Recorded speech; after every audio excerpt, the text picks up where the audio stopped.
military of elections. Let the army be.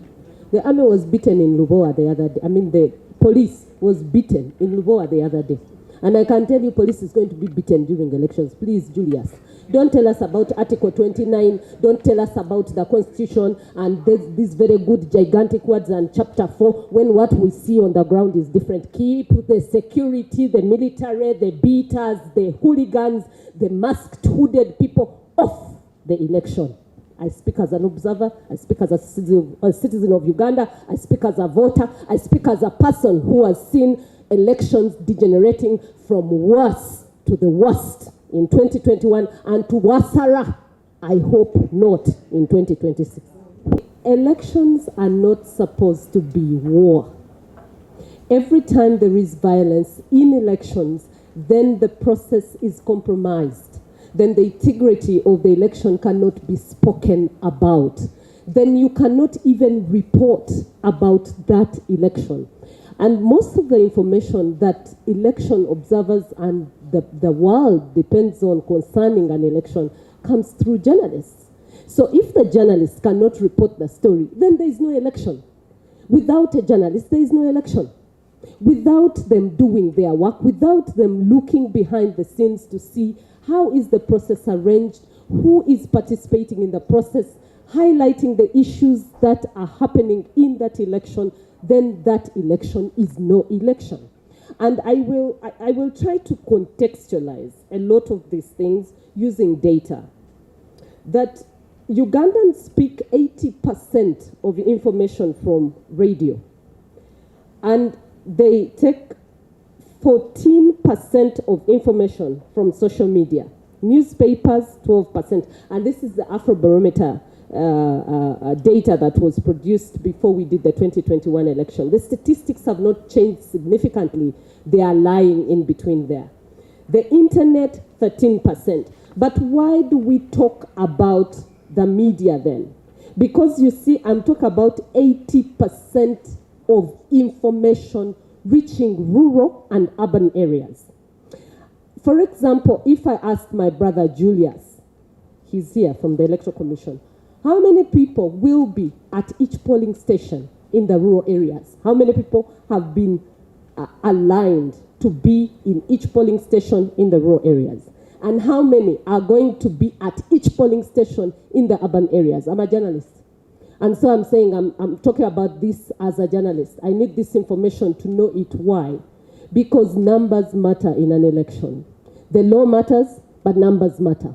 Because the numbers will reflect what exactly happened. If the journalist cannot see the connection between the result at the polling station and the national tally center, then there is no connection with the election altogether. If the data that the journalist has picked at the polling station is not being reflected at the national tally center, there is a problem with the election. And the person helping us to understand that transition between the polling station and the national tally center will be a journalist. I will go and give you a clear example of Kayunga. In Kayunga, there was an election. There's a woman who was called Nakwede. She belonged to the political party of Joel Senyoni. She knows what she went through. A number of the DR forms she had from the polling station had no connection to what my friend Julius was reading at the National Tally Center. Now, if a journalist is to report that story, how do you begin to report? The story would be, at the polling station, the number of voters were 500. Those who polled were 446. But at the National Tally Center, it is 1,860 who polled at a particular polling station. Now, I will give you more examples from 20. You're going to respond, Julius, don't worry. From 2021. In 2021, I'm giving specific examples. And these stories tallied with what the observers saw. So the observers were at polling stations and discovered that the wrong ballots had been delivered at Nalukolongo TC polling station. The polling station was called Bulwa Polling Station in Wakaliga. And Electoral Commission was alerted that the ballots that had been delivered to Nalukolongo TC at Bulwa Polling Station were not the right ballots. So the Electoral Commission went back to look for the correct ballots and bring them. But if the media and the observers had not been at that polling station to see what was happening, then probably the election would have gone ahead with the wrong ballots at the wrong polling station. I'll give a second example. In Nebi, Madi, Okolo, in West Nile polling station, officials delivered the wrong ballot papers for the election of councillors. The right ballots were only delivered much later, after the journalists had reported the story and the observers had highlighted the issue to the Electoral Commission. At Nkozi sub-county in Mpigi district, elections were suspended. Why? The journalists and observers said the symbols for the candidates and the names and the pictures had been mixed up by the Electoral Commission in printing of the ballots. Do these things happen? They do happen. Will they happen in 2026? I can guarantee they will. But so how do you tell that story? Until you tell that story, and until the data is captured, many years later, you would have forgotten. So the role of the journalist cannot be more emphasized when an election is taking place in terms of promoting transparency, integrity, fairness, and credibility of an electoral process. Thank you.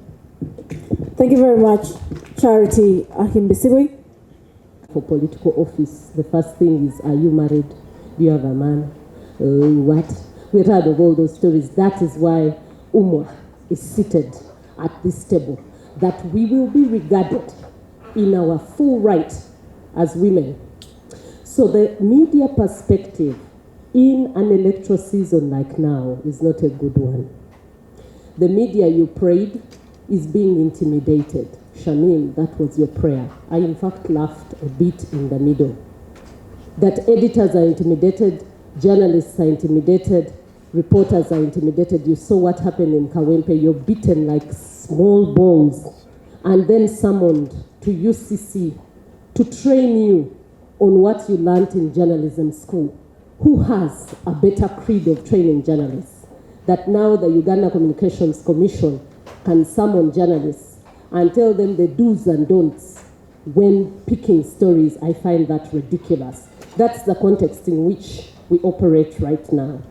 A journalist is trained in journalism school to know who to interview, to know when to capture a story, to know to uphold the principles of integrity, the principles of fairness, the principles of honesty, and the principles of balance. So instead, UCC should visit journalism schools in universities and learn how journalists are trained rather than call journalists and eventually call them to Chankwanzi for ideological orientation. Journalists are supposed to be objective, never once pushed to one side of ideology, never once pushed to one side of a political dispensation. Journalists are supposed to keep society in one act.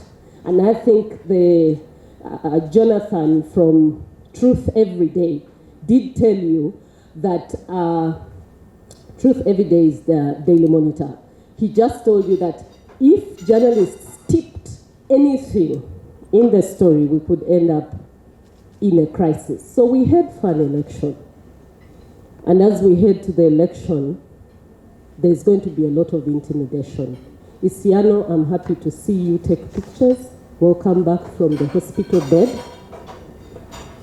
I could have got the name wrong. What was it? Isano. Welcome back from the hospital bed. It is emotional. I wish the security forces were here. I actually had wanted to address the Deputy Speaker of Parliament on this issue. We have the laws. We have the Human Rights Enforcement Act.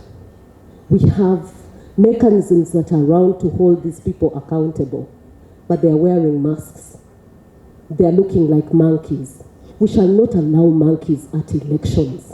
We are not going to allow anyone paraded in a mask to stand near any journalist or any citizen and claim they are keeping security and intimidating us from doing our story. So that's the context. The contextation that journalists will be trained a certain way to report a story a certain way, we reject that position because our freedom is enshrined in Article 29 of the 1995 Constitution. Thank you.